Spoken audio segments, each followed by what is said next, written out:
Hello toi, j'espère que tu vas bien. Bienvenue sur ma chaîne, bienvenue chez Laurie's Art and Books, là où on parle de journaling, d'art et surtout de livres. Aujourd'hui, on va parler résolution, aujourd'hui on va parler objectif. Et là tu vois mes gros yeux parce que je suis en train de m'engager sur une pente glissante, je le sais, mais je m'engage quand même parce que je suis un petit peu maso, tu vois. Anyway, aujourd'hui on va parler objectif, on va parler résolution livresque. Aujourd'hui je vais te présenter quelques objectifs que je me suis fixé pour l'année 2022 et en réalité je fais cette vidéo in order to take myself accountable. Il faut qu'à la fin de l'année quand je regarde cette vidéo, tout soit coché et vous serez les témoins, tout sera coché. Je prophétise aujourd'hui que tout sera coché. Alors j'ai en tout 4 objectifs qui sont chiffrables et 2 objectifs qui sont plutôt des bonnes pratiques et qui vont être difficiles à traquer.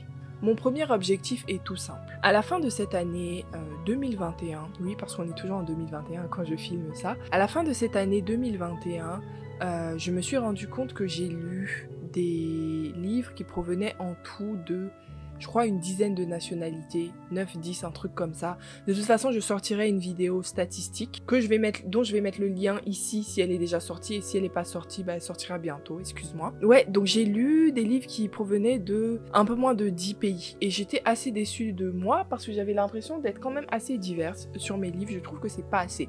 Donc pour l'année 2022, on va partir sur minimum 12 pays différents représentés. Hein, et on va essayer de faire en sorte, Laurie, que 50% des pays ne proviennent pas des États-Unis. Parce que le truc, c'est quoi? Écoutez-moi bien. Tout le temps, j'ai l'impression de prendre des pays différents. C'est parce que c'est des auteurs noirs qui ont des origines différentes. Genre, je sais pas, américains d'origine jamaïcaine, américains d'origine libérienne, etc.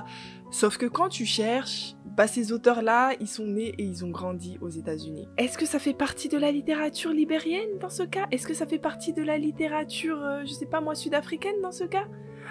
Je vous laisse répondre dans les commentaires si ça vous intéresse, mais pour moi, ça fait pas vraiment partie de la littérature, voilà.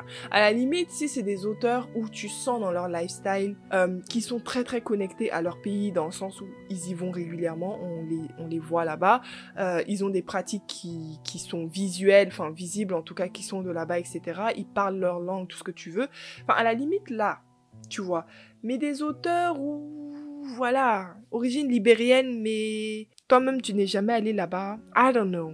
I don't feel like it's okay. Bref, donc cette année, je vais essayer d'avoir 12 représentations différentes de pays et de ne pas avoir, comme je disais, 50% de pays, enfin 50% des lectures qui viennent des États-Unis, 30% qui viennent de France, parce que c'est souvent ça. Ça a été ça en tout cas l'année dernière, donc on va essayer de faire mieux sur ça. D'ailleurs, petit aparté, si tu as des recommandations de lecture de pays qui ne sont pas très représentés de façon générale dans notre sphère francophone, n'hésite pas à les laisser en commentaire, ça me fait plaisir, hein, parce que j'en cherche forcément, vu l'objectif dont je viens de te parler. Ensuite, deuxième objectif, on va partir sur un objectif plutôt dur pour moi, qui va changer de l'année dernière, enfin de 2021. J'ai décidé de lire un minimum de 10 fictions.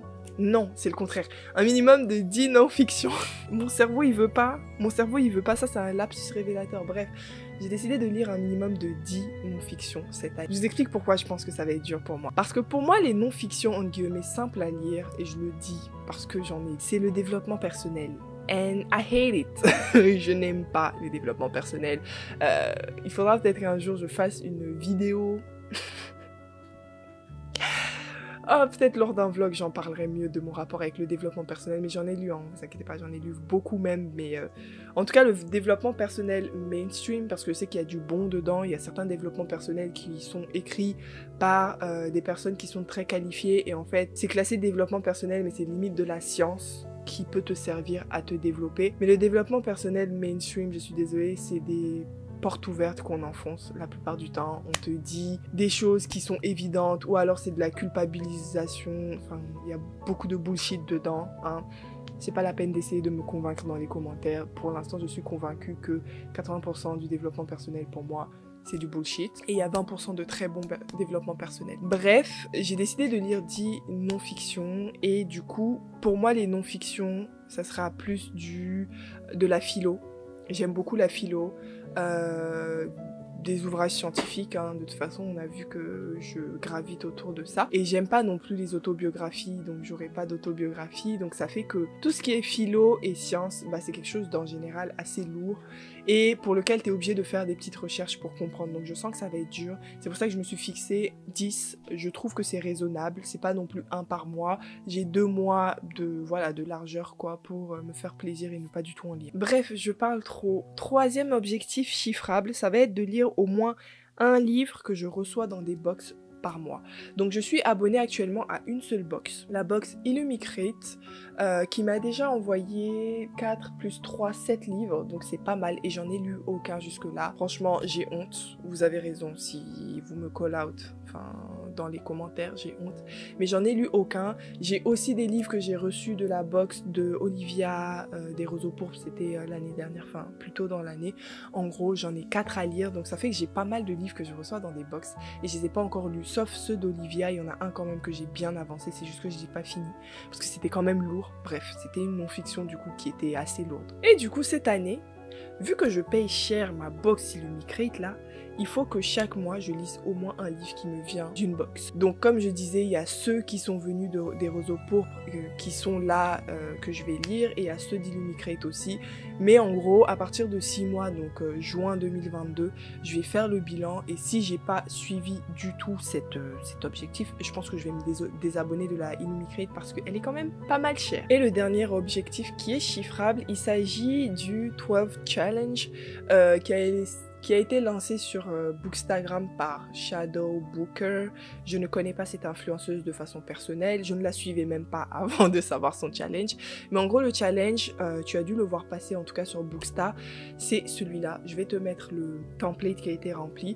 C'est en gros demander à ses abonnés Instagram ou de n'importe quelle plateforme de te recommander 12 livres, et tu es obligé de les lire. Donc je crois que de base, tu peux choisir dans toutes les recommandations que tu as eues, mais moi ce que j'ai fait, c'est que j'ai choisi les 12 premières. Même s'il y avait des livres dedans que je voulais pas lire ou qui m'intéressaient pas du tout, j'ai pris. Et du coup, ça a donné ce beau template tout à fait rempli. Et du coup, un de mes objectifs chiffrables, c'est de tous les lire à la fin de l'année. Bien heureusement, je me suis rendu compte quand même que mes abonnés ont pris en compte mes goûts. Sauf celui qui a proposé Dostoevsky, là, je sais pas comment ça se prononce, mais je crois que c'est Dostoevsky. Et un deuxième qui n'est pas du tout de mon goût, je me rappelle plus ce que c'est. Mais le reste, franchement, c'est des lectures que j'aurais pu tester de moi-même, donc voilà. Et les 2 derniers objectifs, ils sont très simples, hein. Le premier, c'est de ne pas acheter plus d'un livre chaque 2 livres lus. Non, en gros, pour m'acheter un livre, il faut que j'en lise au minimum 2. Ça.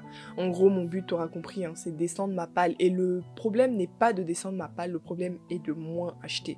Parce que par défaut, je reçois un livre par mois, tu vois, via la Illumicrate. Plus les cadeaux, plus éventuellement les services presse. Enfin, j'ai pas beaucoup de services presse, mais dans tous les cas, ça sert à rien d'acheter plein de livres si je les lis pas. Donc, à l'exception éventuellement des salons, et je ne fais pas beaucoup les salons, il va falloir que je n'achète pas de livres tant que je n'ai pas lu 2 livres à chaque fois. Bref, t'auras compris. Et le dernier objectif, très très simple, il faut qu'en 2022, 2 tiers des livres que j'ai lus à la fin de l'année fassent partie de ma pile à lire 2021. Des livres qui étaient déjà dans ma pile à lire en 2021. Histoire en fait qu'il n'y ait pas de reliques dans ma palle. Parce que c'est vrai qu'on a tendance à avoir des livres, et plus ils durent dans ta palle, moins entre guillemets tu as envie de les lire, moins tu penses à les sortir de ta bibliothèque, tout simplement parce que tu les oublies. Désolée, je vous ai tapé. Bref, c'était tout pour moi. C'est tous mes objectifs pour l'instant. N'hésite pas à me dire les tiens en commentaire, hein. Je pense qu'on a tous à peu près les mêmes objectifs du type dépenser moins, lire plus, etc. Mais j'ai quand même voulu ajouter moi l'aspect lecture diversifiée en termes de pays. Et du coup le petit aspect non-fiction pour être moins bête, tu connais. Voilà, j'ai décidé de repartir chez mon ancien amour, parce que en vrai j'aimais beaucoup les non-fictions, c'est juste que mon cerveau il a pris des vacances depuis 1 an, allez 1 an et demi, et il veut plus, donc il est temps de le remettre au travail. Bref, c'était tout pour moi, j'espère que tu auras aimé cette vidéo. Comme je disais, n'hésite pas à me laisser dans tes commentaires toi tes objectifs, peut-être que j'en copierai 1 ou 2, ça pourrait me faire plaisir, ça pourrait m'aider. Anyway, je te dis à une prochaine vidéo, bye.